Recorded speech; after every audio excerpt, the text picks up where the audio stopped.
Sa loob ng mahigit 4 na dekada ay book sale na ang naging takbuhan ng mga Pinoy na naghahanap ng mga murang libro.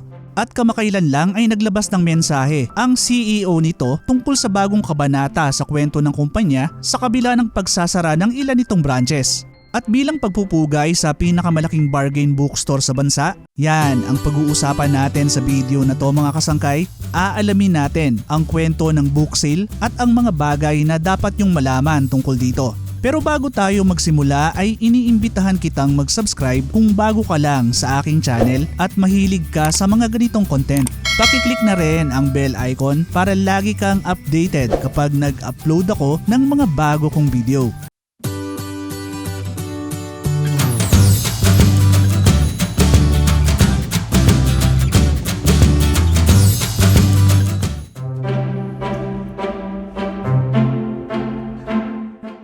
Bagamat kilalang pangalan na ang book sale ay marami ang hindi nakakaalam kung paano nagsimula at sino ang taong nasa likod nito. Si Emmanuel Manny Sison ang founder ng book sale na sinimulan niya noon pang 1980. Hindi gaya ng ibang founder ng mga sikat na bookstore sa bansa ay halos konti lang ang nakakakilala sa kanya. Hindi mayaman ang pamilya ni Sison na galing sa Pangasinan. Ang ama niya ay isang guro samantalang tendera naman sa palengke ang ina. Sa murang edad pa lang ay itinanim na ng mga magulang sa kanya at sa mga kapatid ang pagmamahal sa pagbabasa. Mas lalong nahilig si Sison sa pagbabasa nang magkaroon ng sakit na polio noong 6 na taong gulang pa lang. Halos kalahating taon din siyang naratay dahil sa sakit.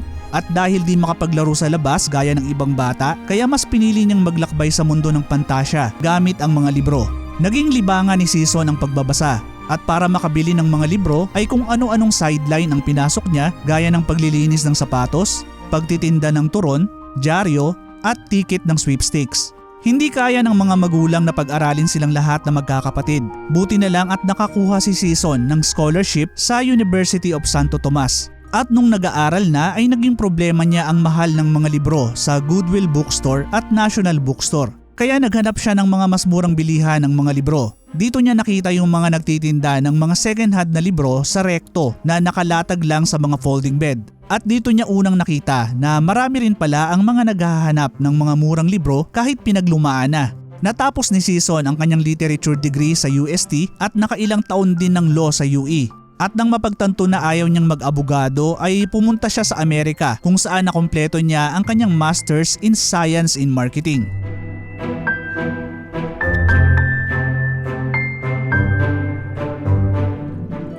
Matapos makapag-aral sa Amerika ay bumalik si Manny Sison sa Pilipinas. Dito ay nakapagtrabaho siya bilang account director ng isa sa nangungunang advertising agency sa bansa na J. Walter Thompson. Nagturo din siya ng marketing sa mga business graduate school ng iba't ibang universidad kasama ang De La Salle University, UE at University of the Philippines. Maliban dyan ay naging consultant din siya ng maraming marketing research projects. Pero sa kabila ng magandang takbo ng karera ay hindi nawala ang pagmamahal ni Sison sa pagbabasa pati na rin ang kagustuhan na magkaroon ng sariling negosyo. Habang nagtuturo nun sa mga universidad ay nakita ni Sison ang malaking pangangailangan ng mga guro at estudyante para sa mga murang libro. At sa layunin na gawing abot kaya ang pagbabasa para sa mga ordinaryong Pilipino, noong 1970s ay nagpasya si Sison na magsimula ng isang maliit na negosyo na pagbebenta ng mga second-hand na libro. Para sa mga ititindang libro ay matyaga siyang naghanap sa mga classified ads at garage sale. At gaya ng mga binibilhan niya dati ng libro sa rekto ay nagsimula siya ng sarili niyang folding bed operation kung saan nilatag niya ang mga segunda-manong libro na nabili niya sa isang folding bed.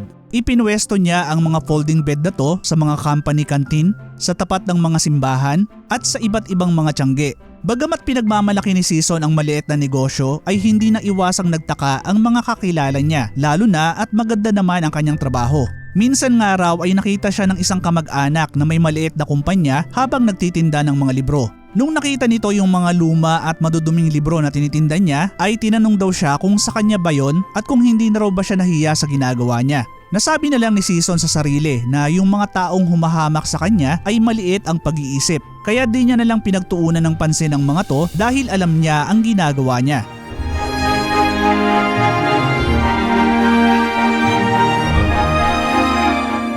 Ilang taon ding pinatakbo ni Manny Sison ang kanyang maliit na negosyo. Mula sa folding bed ay napalago niya to hanggang sa naging mesa na ang nilalagyan nila ng libro. Pero ang gusto talaga ni Season ay magkaroon ng sariling tindahan para maiba naman ang negosyo niya sa mga nagtitinda ng second hand na libro sa mga bangketa. At nang makaipon ng 20,000 pesos noong 1980 ay natupad ang pangarap ni Season nang buksan ang kauna-unahan niyang bookstore sa Makati Cinema Square. Tinawag niyang book sale ang tindahan, hindi dahil ginawa nilang mura ang mga libro kundi mas ginawa nilang abot kaya ang pagbabasa para sa maraming Pilipino. Ilang taon lang matapos buksan ang unang book sale ay nakapagbukas pa si Season ng iba pang branch sa mga maliliit na mall.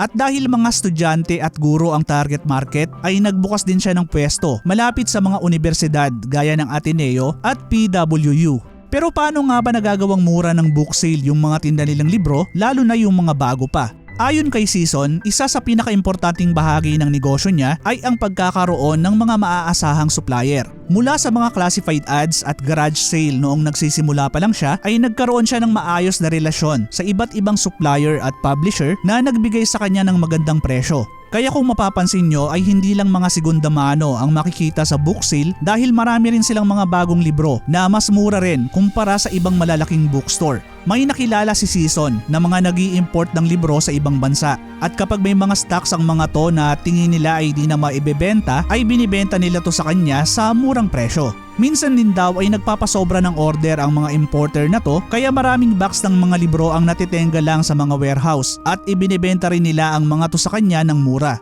May isang pagkakataon nga raw na may isang title ng libro nun na ibinebenta pa sa mga bookstore sa halagang 65 pesos pero ibinenta lang sa kanya ng mga warehouse man ng 6 pesos. Ibinenta niya naman ang mga to sa halagang 18 pesos na sobrang mura kumpara sa ibang bookstore pero kumita pa rin siya ng triple. Napagtanto ni Season na sa marketing, minsan ay hindi bumibenta ang isang produkto hindi dahil luma na to kundi dahil hindi ito nakakarating sa tamang market. At nung mga panahong hindi na sapat ang supply na nakukuha niya rito sa bansa ay nag-import na din si Season. Natuntun niya ang mga supplier ng mga kalaban na nalaman niyang direktang bumibili sa mga publisher. Pero ang di alam ng mga to ay madalas na nagpapasobra ng print ang mga publisher para makatipid sa printing. At dahil hindi nila mabebenta ng mura ang mga overprint ng libro na nasa sirkulasyon pa, kaya dinadala ang mga to sa mga junkyard kung saan nakaabang na ang mga taong gaya ni Season na nag-i-import nito sa Pilipinas. At dahil sa matyagang paghahanap ng mga murang supplier ng mga libro, kaya napanatili ng book sale ang murang presyo nito sa loob ng mahabang panahon. Nagpatuloy pa ang pagdami ng book sale na nagtayo na rin ng branches sa mga probinsya. Nung kasagsagan ng kasikatan nito ay umabot sa 74 ang branches nito sa buong bansa. Ayon kay Season, noon ay nakakabenta siya ng 40,000 hanggang 45,000 ng mga libro kada buwan at umaabot ng 600 milyong piso ang kinikita niya kada taon. At isa sa mga nakasaksi sa pagdami ng book sale ay yung kamag-anak na hinamak siya noong nagtitinda pa lang siya gamit ang folding bed. Nakilala nga ang book sale bilang pinakamalaki at pinakasikat na bargain bookstore sa Pilipinas. Naging paboritong puntahan to ng mga Pinoy na mahihilig magbasa o yung tinatawag na bookworm. Ayon nga sa kanila, tuwing mapapadaan sa mall ay di pwedeng hindi sila dadaan sa book sale. Naging kaligayahan na raw nila yung paghahanap ng mga murang libro na parang nagte-treasure hunting lang daw sila. Yung tipong kahit kasulok-sulukan ay talagang tinitignan nila. Noon, halos lahat ng mga napupuntahan kong mall ay meron akong nakikitang book sale. At gaya ng National Bookstore ay isa rin to sa madalas na pinupuntahan ko kapag naghahanap ako ng mga murang libro, magazine o kaya ay comics. Kayo ba mga kasangkay? Bumibili din ba kayo sa book sale? Saang branch kayo madalas pumunta at ano sa tingin nyo yung pinaka the best na libro na nabili nyo rito? Paki-share naman sa comment section sa baba.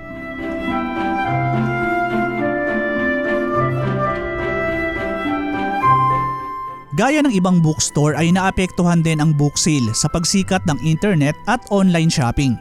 Nabawasan yung mga nagbabasa ng libro dahil sa pagsikat ng social media. Samantalang yung iba ay mas pinipili ng magbasa ng mga e-book gamit ang mga e-reader gaya ng Amazon Kindle o di kaya ay yung mga tablet at cellphone. Noong April 2018 ay naglabasan yung mga bali-balita na magsasara na o di kaya ay ibinenta na sa ibang kumpanya ang book sale.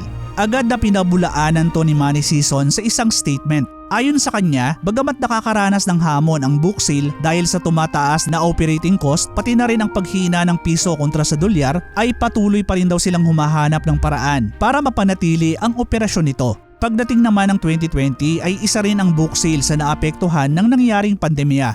Ayon kay Season ay ito raw ang pinakamalaking hamon na hinarap ng kanyang kumpanya. Dahil sa pandemic ay na-delay ang mga shipment kaya kumonti rin ang mga stocks sa mga tindahan ng book sale. At dahil limitado ang mga stocks ay wala siyang nagawa kundi taasan din ng konti yung mga presyo nito. Naging mahirap to para sa kanya lalo na at misyon niya na gawing abot kaya ang pagbabasa. Pero dahil sa pandemya ay wala siyang nagawa kundi gawin ang mga to upang mapanatiling tumatakbo ang book sale.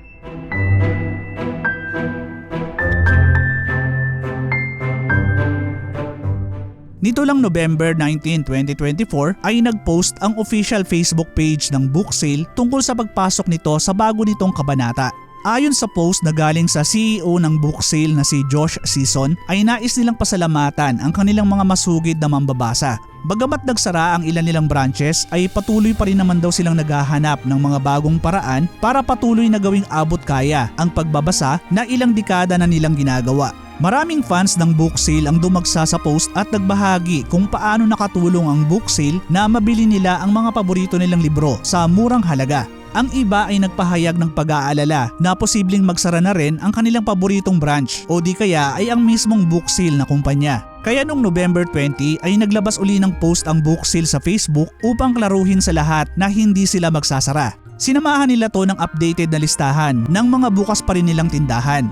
Nakalagay sa listahan ang 41 book sale branches sa buong bansa. 14 dito ay nasa Metro Manila, 9 sa Southern Luzon, 7 sa Northern Luzon at 11 sa Visayas at Mindanao. Noong panahon ng pandemic ay sinimulan ng book sale ang kanilang online operation.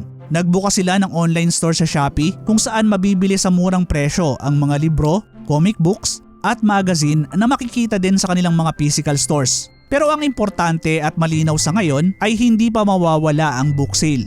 At gaya ko ay alam kong marami ang sumusuporta at umaasa sa patuloy na tagumpay ng book sale sa papasukin nito na bagong kabanata. Maraming salamat sa muling pagsama hanggang sa dulo ng video natin mga kasangkay. Ano ang masasabi nyo sa kwento ng book sale? Pakishare naman ng mga kwentong book sale ninyo sa comment section sa baba. Pakiclick na rin yung like button kung nagustuhan nyo yung content na to. Hanggang sa susunod na video mga kasangkay. Thank you for watching.